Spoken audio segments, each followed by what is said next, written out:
In my last video on why I sold Duolingo, I expressed some concerns about the market. I sold one of my favorite businesses for now, so that has increased my cash position significantly. But a new stock has been bought already. Now, to find out which one that is, you will have to stick around a bit, but I can already say that this is a company from a series I will be releasing shortly, and I will also announce later in this video. Now, in this video, I will explain to you the growing quality portfolio, both the ways in which I plan to grow it, as the types of stocks I want to hold in this. Now, if you find my content educational or informational and you walked away with some new perspective or some new insights, please make sure to subscribe to my channel as it helps me immensely. Now, let's get on with this video. So starting with the type of companies I own or I hold within this portfolio, we can see PayPal, Lululemon, SoFi, Monday, the new unknown stock, Shopify, SP Global, Celsius, Adobe, Starbucks, Elf Beauty, and I categorize them into three categories. I have the smaller companies, which are there for high growth, the mid-sized companies, and the stable companies. Now, there is a common theme within those companies, and the name of my channel somewhat explains it already. I want companies that are, well, growth stocks, but they are high quality. And how do I look at this? Well, starting with the stable category. I want companies that have a large moat, that are stable, of course. Companies that are not just going to be disrupted. In this category, I have Adobe, for example, SP Global. I have PayPal under this category. Then we have the mid-size companies. These are companies that are starting to create their moat. They are on their path there. They are not too richly valued, although I have Shopify in there, which, kind of is. But they have a moat. It's not the biggest moat, but they have it already. So, for example, like I said, Shopify is in there right now. Starbucks is also in there, I believe. It's either there or in stable. Now, then we have these small companies. Now, these small companies is where the fun starts for this portfolio, but also where I will see the highest turnover. See, the stable companies I don't plan on selling anytime soon. The mid-sized companies also not that much, but then the smaller companies that might see a little bit more turnover. I don't plan on buying and selling this every 3 to 6 months, not at all. But whereas the stable companies, these are really the kind of buy and hold forever type of stocks. These smaller ones may not. They are more affected by macroeconomic factors due to valuation factors. They can change around somewhat. They are really there to drive returns. Now, we can see here, for example, Elf Beauty. We can see Celsius. We can see Monday, SoFi. High risk, high reward stocks. Really be conscious when to buy them. That's the setup here. So how do I plan to further grow it? By my contributions. Is that I contribute 125 euros, I'm European based, 125 euros each week. Now, that's quite a fair amount, in my opinion, but I think it's relatively doable for most people, or at least it's obtainable. That's what I like about this portfolio. It's not a $2 million portfolio. It will probably never be, but it's realistic. And that's what I like. Now, with that being said, let's look at the portfolio. And let's just start at the bottom and work our way upwards, because that's the easiest thing to do, right? And I will just explain to you why I hold certain companies, what I like about them, what the risks are, how I see them in my portfolio. Because I sold Duolingo for some specific reasons. So let's run through the portfolio quickly, not too long per stock, because that's just going to drag on. And let's just check what I see as the facts and what I like and dislike about them. So we will start off with Elf, right? Elf Beauty is the smallest holding in my portfolio currently.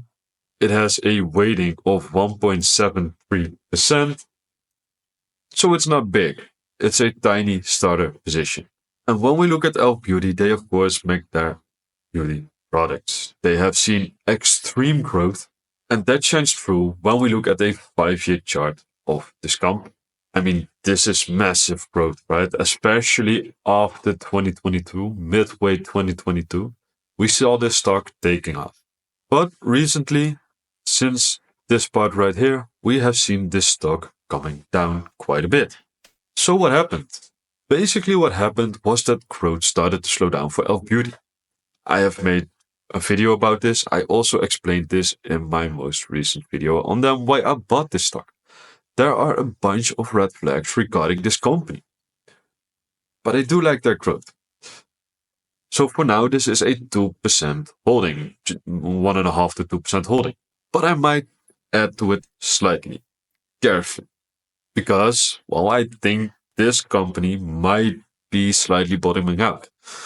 Remember, if we look at it right here from here to here, the company has seen almost a 50% drop in share price.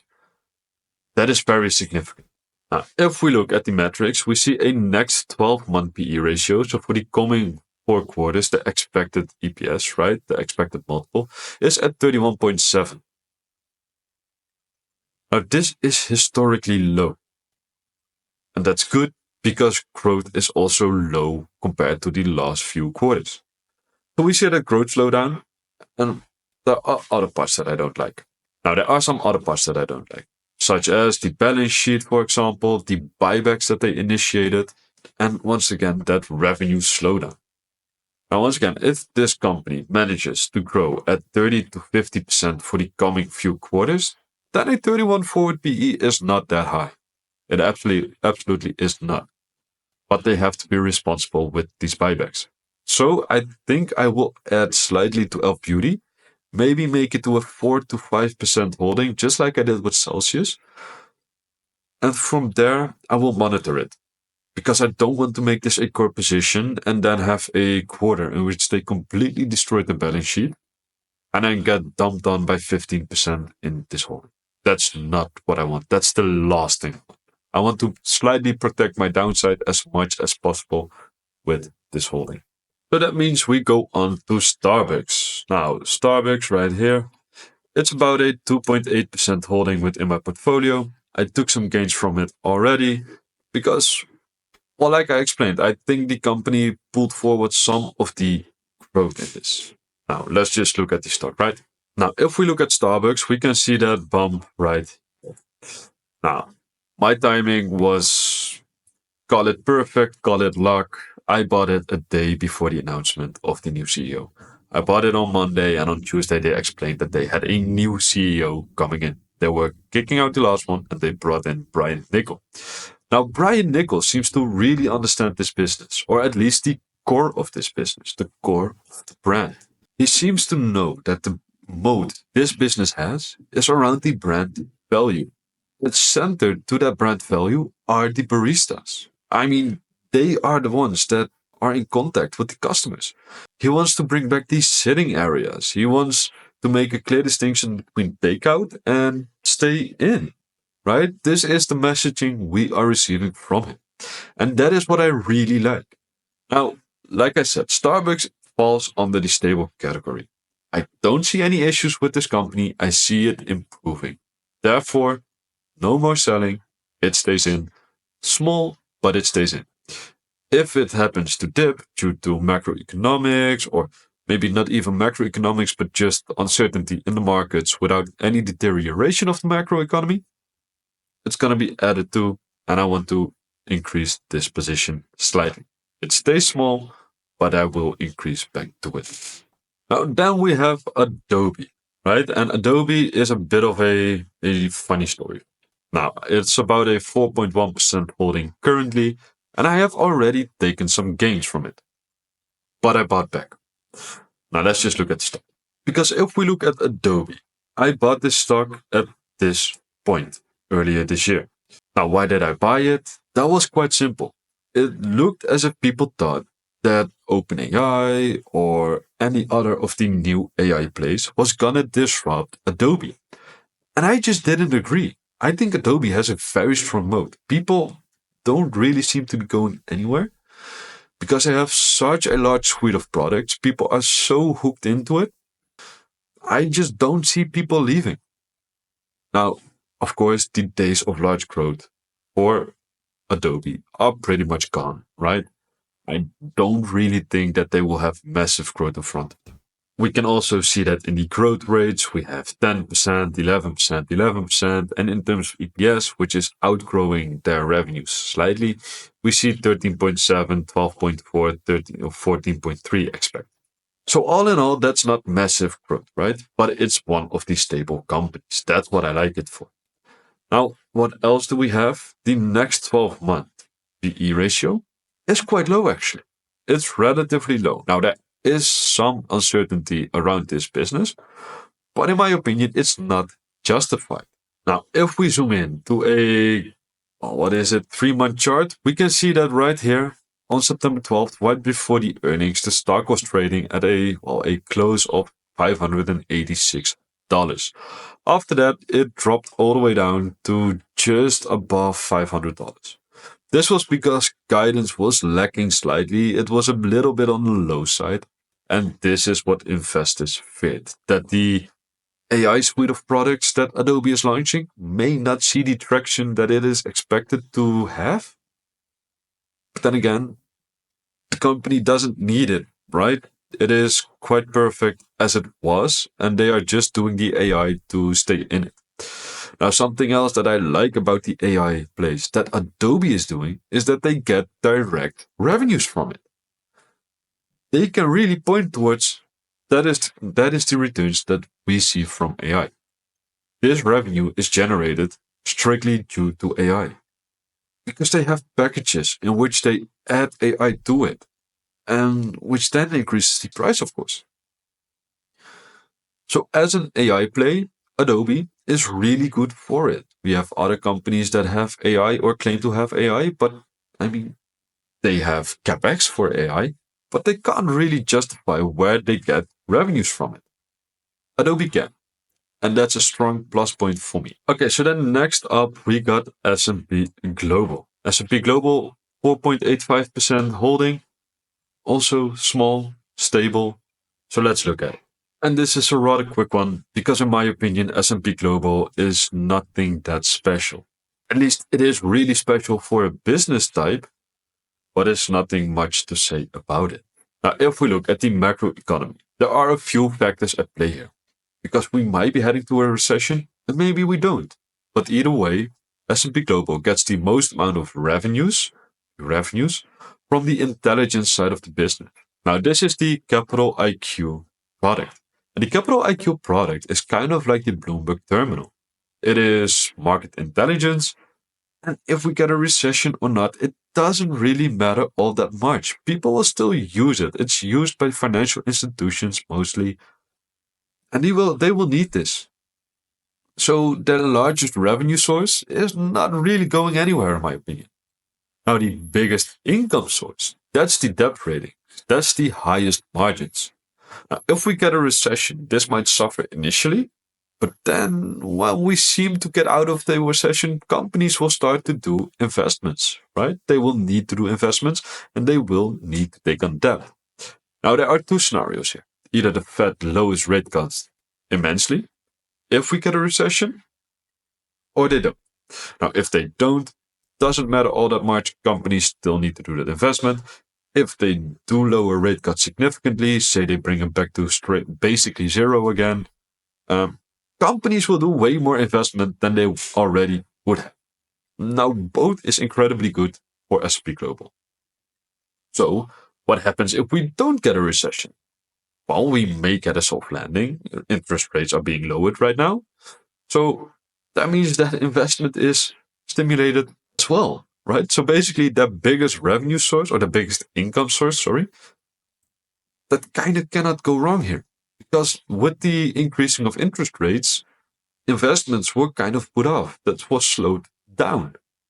So we will see an increase or a uptick in their debt ratings. So I'm perfectly happy with this position. If anything, if the stocks drops, I will buy more. I mean, it's a perfect company almost. Okay, so we are creeping towards that new position, right? So I'm gonna give you one hint. It's French. That's all. You will see more later. But seeing that we have S&P Global, we're going to go to Celsius Holdings. Now, this one is a 5.2% holding of mine currently. I'm down on the name slightly, But that's not the biggest issue. I think this story will play out next year. So it's positioning now for next year. Now, this is also the type of holding I want to make for ELF, around that 5%, so it can grow into a core holding, but not be one until things start to pick up again, right? And I mean, let's look at it. We got a forward PE of 38.6, the next 12-month PE that is. And we have a company that has dropped from almost $100 to now 32.53. I mean, if we look at the returns here, that's not looking like the ideal company to hold, right? I think we can all agree on. However, if we look a little bit deeper, we can see that the next 12 months has actually been slightly ticking upwards. Now, I don't know how well you can see it, so let me just open it up and we can see that increase here. Now, I haven't checked it yet, but I assume this is due to adjustments in price targets and growth targets. Because since we are back on this page again, let's look at these sales, because we can see that the estimates have been coming down for fiscal 2024. If we look at fiscal 2025, we can see the same thing quite radically. Now, for 2026, we see this even more so. So, seeing it just like this, what is this? A 35% decrease in expectations in revenue for 2026? Now, if we look at the EPS, we will probably see the same. I mean, look at it. Fiscal 2024, fiscal 2025, fiscal 2026. Now, this is quite well visualized as to why that next 12-month PE went up while the stock price went down. Okay, so what happened is that Pepsi decreased their inventories, decreased their orders, and is basically just selling down that inventory, right? They had too much on stock. They want to right size it. This is extremely painful for Celsius right now. However, next year this sets up for easy comps. I mean, it's kind of going through a bit of pain for the future, right? And like I said, I'm not down all that much on this company. I think my average is around $37. So I'm perfectly fine where it is. I mean, it's not ideal, but this is what I want to do, right? I might add slightly to this position, but not all too much. I like the story of this company. I think they will do well. Now, why do I think that? Celsius is the number two company in the sugar-free energy market and the number three company in the overall energy drinks market in the US in terms of market share. Now, the only thing I'm slightly worried about is that Celsius might be a fad. We have seen energy drinks companies and brands come and go, and it's a bit of a thing to watch for with Celsius. Now, I don't think it is, don't get me wrong. I don't think this is a fad, but it might. So that is something to keep an eye on. Keep an eye on that market share. Keep an eye on what's happening with that. For now, the stock price seems to be holding quite steadily. I think this might be bottoming out right here, but I'm not 100% certain. So for now, might nibble a bit, but not too much. So that means we are now on to Shopify. And Shopify is a 5.5% holding. Now, my average cost is $57 and it is now trading at 79. And this doesn't mean all that much, but it does explain a bit of my mindset around this business. Because for me, this business is a hold right now. If we look at the share price, we can see it increasing quite a bit over the past period. And well, I mean, I've been basically in this stock since about here, I think. Now, you don't see that all too well, so let me do it like this since there. Now, what else do we have for this business? A next 12 month of 66.7, which is historically low. But then again, they are just focusing on profits. We can see their revenue increasing by 22.5%, 20.5%, 21.6%. This is a high growth business. This is not expected to slow down in revenues anytime soon. And I really like that. It is also an expensive company. But then again, they are growing EPS by 50%, 24%, and 32.8%. Now, I don't know how they're going to get to an increase right there. But I like this business a lot. I think they have a unique offering. They have so much advantages in terms of, well, high switching costs, a network effect, and brand power. I mean, when friends of mine talk about starting a web shop or whatever, always go to Shopify first. They have so many customers that they have so many products, which would just increase in how well it operates by multiple users. I mean, they got almost everything in house, right? This is just almost perfect. Just needs time to grow to size. Or to size, I mean, it's $100 billion company, but to increase in size, to expand. So I'm just sitting nicely where I am. I don't think I want to make this a core position. Now, why is that? That's quite simply explained. This company is so volatile that if I make it a core position and you go one of those 2022 scenarios, because right here, I mean, just look at how much it dropped. It went from about $160, well, split adjusted, to almost or to under $30. I mean, that's a crazy drop. And that was, of course, in the bubble. But I don't really like that. Also, when we look at it here, we see this company going from $90 all the way down with the carrier trade fiasco to $55. Another almost 50% uh, drawdown. That's what I want to avoid. So therefore, I will not make this a core position. It will be around that 5%. And any significant dips, I will look to nibble a bit at the stock. So then we get to Monday. Monday is a 9% holding. So here we really get that jump upwards in width, right? I have to admit, I have a bit of mixed feelings about Monday. And I mean, it's not like I don't like the business. Trust me, I love this business. I love it a lot.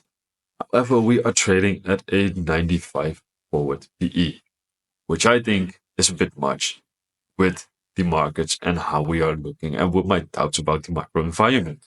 However, when we look at it more closely, we can see that this, well, let's look from here. We can see that the trend is down, right? So it has been coming down slightly as well as the stock price has been increasing. So the growth in EPS or expected EPS growth is outpacing stock returns. Now, that is, in my opinion, quite positive in this story, but I still think that next 12-month PE is a bit excessive. So then why did I sold Duolingo instead of Monday? And that comes down to the way it trades, basically. You see, Duolingo just spiked up immensely. I was up 80%, 78, 80% in like 2 months. Now that's a lot. With Monday, I am now up about 45%, I believe. But the stock is increasing with every new earnings report. They are increasing their guidance or they are having higher guidance than expected. The company jumps up a bunch and then it just kind of levels out. Now, I am slightly worried about slowdowns in growth here. Of course, that is to be expected with that next 12-month PE ratio. Because I don't want to be stuck from the top, right, in a Celsius, Lululemon, Elf Beauty kind of situation where growth seems to slow down. You get one of those scares, and then all of a sudden the stock drops 50%. Now, of course, it gives opportunities when you jump in at the bottom there. But if you're in it at the top, I mean, that's quite painful. And I don't really want to go through that. So that is something I'm actually worried about with this stock. But seeing how it trades, wow, how it came this high, I am slightly less worried about this one compared to Duolingo. So therefore, I planned on keeping this one, but I am closely monitoring. Now then, I do see somewhat of a mode being created here with Monday. I don't say they have it yet, but I see it being created. Now, what do I mean by that? The way in which they grow and expand is something I really like. So they go into a company, they start with one or maybe a few teams, and then they are in, right? And then they just start spreading throughout the company. And all of a sudden, it becomes really expensive to just switch around to another platform because you become slightly dependent on it. So that I really like. But then again, We have that PE ratio. I don't like that. For now, it is a hold, like I said, but it. Now, then the new business that I hold is Kering, the parent company of, for example, either Gucci, Balenciaga, Alexander McQueen, and this might be somewhat of a strange buy. However, like I said, I'm from Europe. This is a European company, and that kind of hedges me towards a weakening of the dollar. That's one part I like about it. And the other part I like about it is the brand value. Because tell me you don't know Gucci. Who doesn't know the brand? Now, I'm not gonna go into it this much in this video. That's where I have a new series coming for. Because I have been studying the luxury goods industry. Because it has been seeing really big troubles. We can also see that in the share price for Kering, right? Here at the highs, it was trading at almost $800 or euros. I'm sorry. This is euros, of course. Right now, it's trading at 260, but here it's still 266. Well, today it is around the 260 euro mark. It has jumped up in recent days due to China, and that's why I have this part.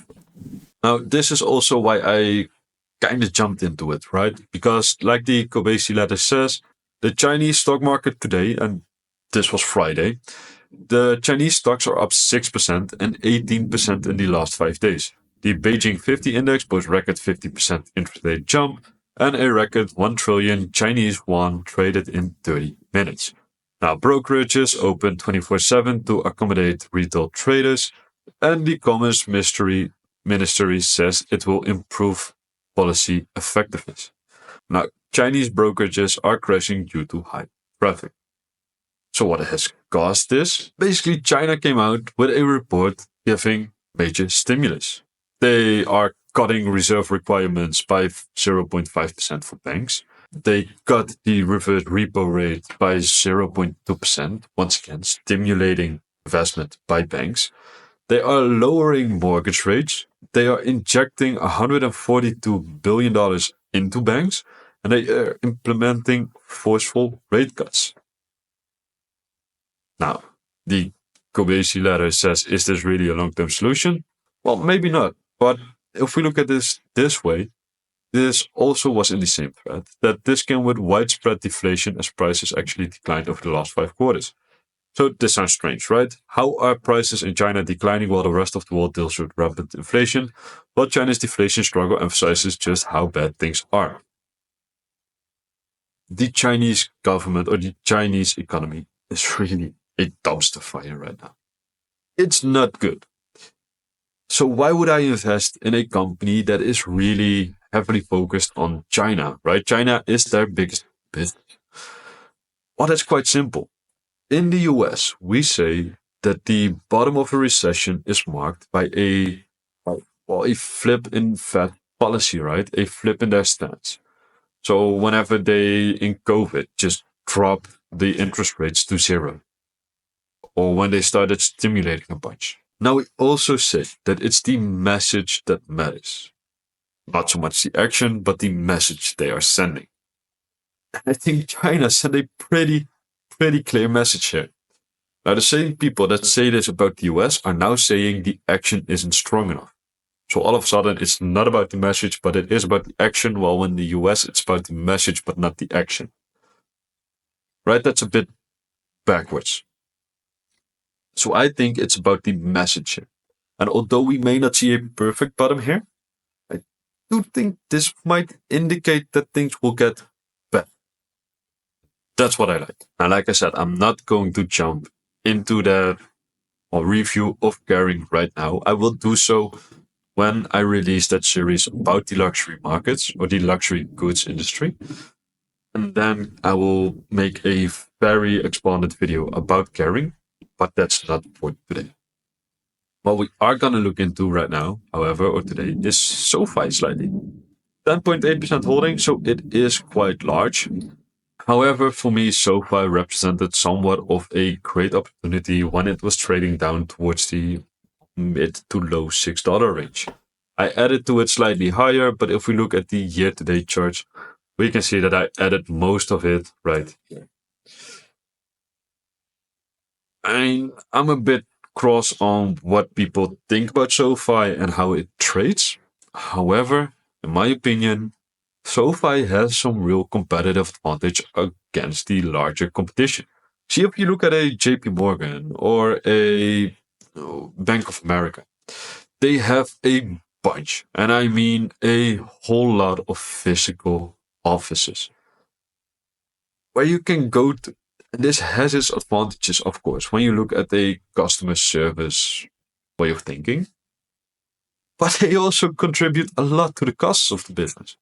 And SoFi doesn't have that. So that's what I really like about SoFi. Of course, they will have network effects kicking in. They might be starting it, but I mean, it's not that significant yet. I do like that they have a very conservative CEO.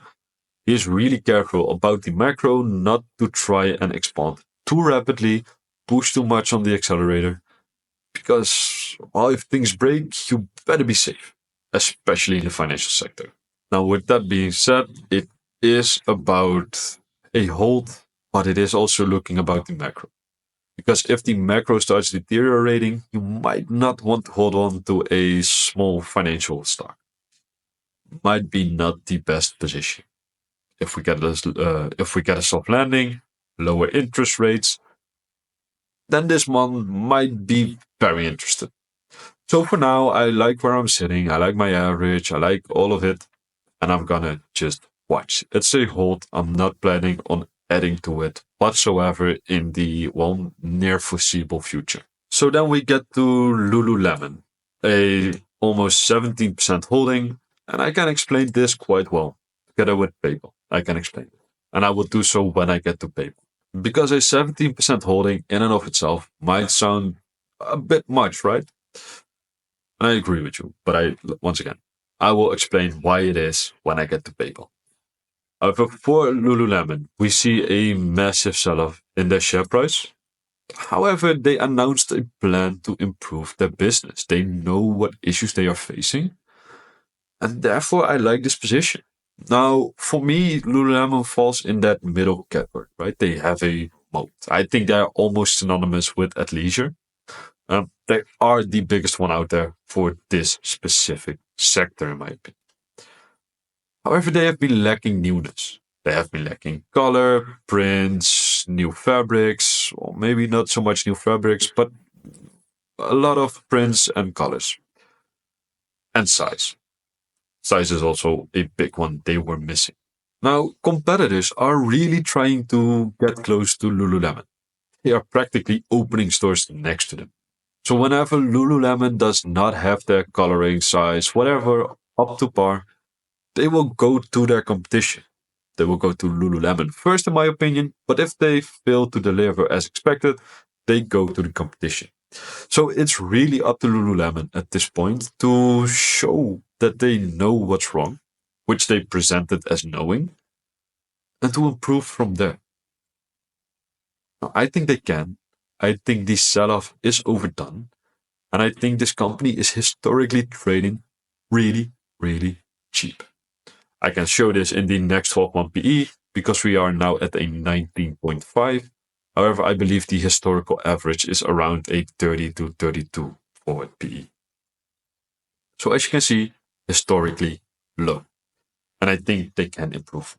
And that brings us to my largest holding in PayPal. Now, PayPal is a 30% weighting. It is an average of $61.70. And right now we are trading towards $80. Now, like I said, I would explain why this is such a big holding of mine. And the reason is actually quite simple. I have this one also very large in my own personal portfolio, and I just really like the opportunity.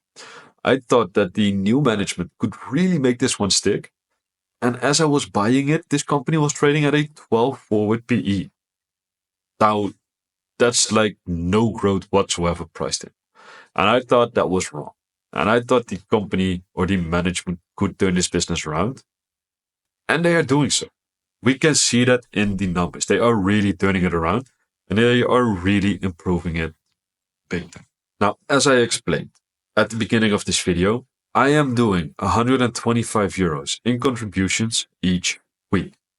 That means that the total capital in this portfolio, if I invest correctly, if I get decent returns, increases quite a bit year over year from where I am right now. And I want the PayPal to grow with the portfolio. So that means if I make it a 5% holding right now, then due to additional contributions, it's starting to become on the background. And I didn't want that. Now it also is 30% right now of invested capital. But if we take my cash position into account as well, it is more so 25. Slightly more reasonable, still very dominant. The same goes for Lululemon, right? Now, this is about to decrease, or I'm planning to decrease this dominance in those companies. I don't think I will add that much to PayPal for now, unless it all of a sudden drops again without any valid reason, in my opinion. But I really like what the management over there is doing. I think they are doing a phenomenal job. I think they, yeah, I think they are doing a phenomenal job. They have the Fastlane product rolling out, which is showing tremendous potential. They got the ads platform coming, in which merchants will only pay for actual conversion, not for clicks, for conversion. So merchants are highly incentivized to go there. Um, they have all the customer data from their platform, which they can leverage in the ads platform to make it highly, highly targeted. Now, the ads platform doesn't even have to be that tremendously or that spectacularly successful in order to contribute to margins quite a bit. I mean, ads are high business traditionally, right? So this will only add to the story for PayPal. Now, in my opinion, this company should be able, if they expand their growth, towards a 30 forward PE. Now, that will mean a share price based on fiscal 2024 of about $120. So that means from here, I expect at least 50% more upside. Do you think I'm going to sell this stock? I don't think so. Now, like I said, I'm planning on releasing a series on the luxury goods market, in which I may have some surprising companies in there. They are not all US based, most of it is French based, but I think it's really interesting because there are certain dynamics in this industry which you might want to know about. Now, with that being said, thank you for watching. If you have enjoyed this video, you learned something new, you walked away with new insights, please make sure to subscribe to my channel, and I hope to see you in my next video.